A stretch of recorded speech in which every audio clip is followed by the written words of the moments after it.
Bonsoir à tous, on démarre ce journal du Mercato en France, du côté de Lyon. La rumeur d'un retour de Karim Benzema revient en force après les récentes déclarations du clan du joueur. En effet, Karim Jaziri, son agent ou ancien agent, selon certains médias, a confirmé le vœu de l'ancien lyonnais de revenir à la maison. Karim Benzema à l'OL ? Oui, je pense. Il en a vraiment envie, il m'en parle régulièrement. Il regarde les matchs, dans son esprit c'est quelque chose dont il a vraiment envie. L'OL, c'est dans son cœur. Il y a tout à l'OL pour Karim, il n'a pas envie de revenir à Lyon et de ne pas avoir les jambes, il est tiraillé entre quitter le plus grand club du monde et revenir à Lyon, c'est une question de timing. Des mots qui devraient faire beaucoup de bruit du côté du Groupama Stadium. Et puis les prétendants se font de plus en plus nombreux autour de Boulaïdia. L'attaquant de Reims est le deuxième meilleur buteur du championnat et possède un bon de sortie cet hiver. West Ham s'est penché sur le dossier et a même fait une offre. Celle-ci n'a pas été acceptée par le Stade de Reims qui en demande au moins 15 millions d'euros. Mais plus récemment, 3 écuries italiennes se sont aussi positionnées. Le Torino, l'AC Milan et le Napoli sont chauds sur Dia. Les deux derniers ont même déjà rencontré l'entourage du joueur. Affaire à suivre. Le Real Madrid n'abandonne pas pour Kylian Mbappé et aurait même trouvé une nouvelle combine pour faire baisser son prix. En effet, la solution qu'ont trouvé les merengues est de proposer Vinicius Junior dans le deal, de quoi faire chuter le tarif aux alentours des 100 millions d'euros. Et cela permettrait aussi à Paris d'avoir un remplaçant tout trouvé après le départ de Mbappé. On continue ce tour de Ligue 1 avec l'AS Monaco qui s'active en cette fin de mercato. Il y a d'abord le retour d'Henri Onyekuru à Galatasaray en prépayant de 650 000 euros, assorti d'une option d'achat qui s'élève à environ 4 millions d'euros. Le club du Rocher a également frappé fort en faisant venir Crépin Diatta du club Bruges en échange de 15 millions d'euros. Florentino Luis pourrait lui quitter le milieu de l'ASM pour rejoindre Valence. D'ailleurs, un joueur du club ibérique est pisté par les Rouges et Blancs en la personne de Kang In Lee. La pépite sud-coréenne serait frustrée par son temps de jeu et le Betis aimerait aussi en profiter.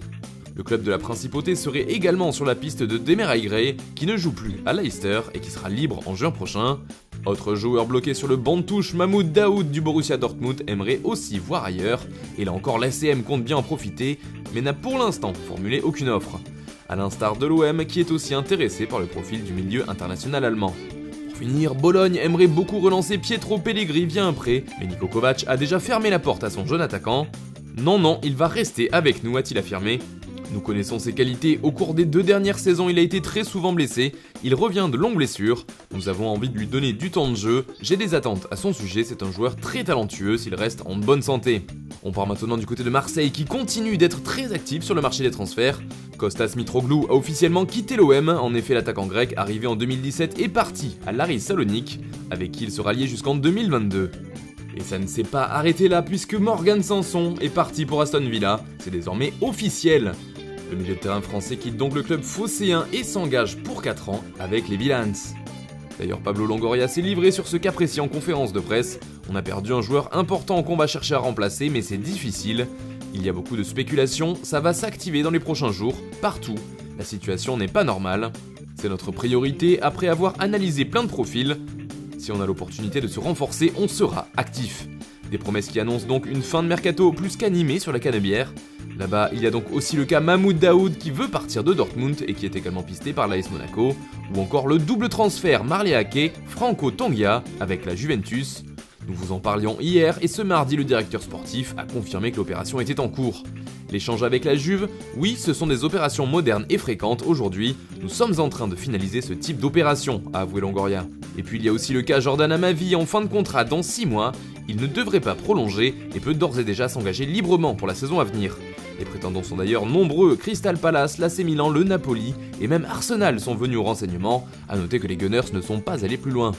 Enfin, Pablo Longoria chercherait un potentiel remplaçant à André Villas-Boas et serait intéressé par le nom d'Ernesto Valverde, l'ancien coach du FC Barcelone.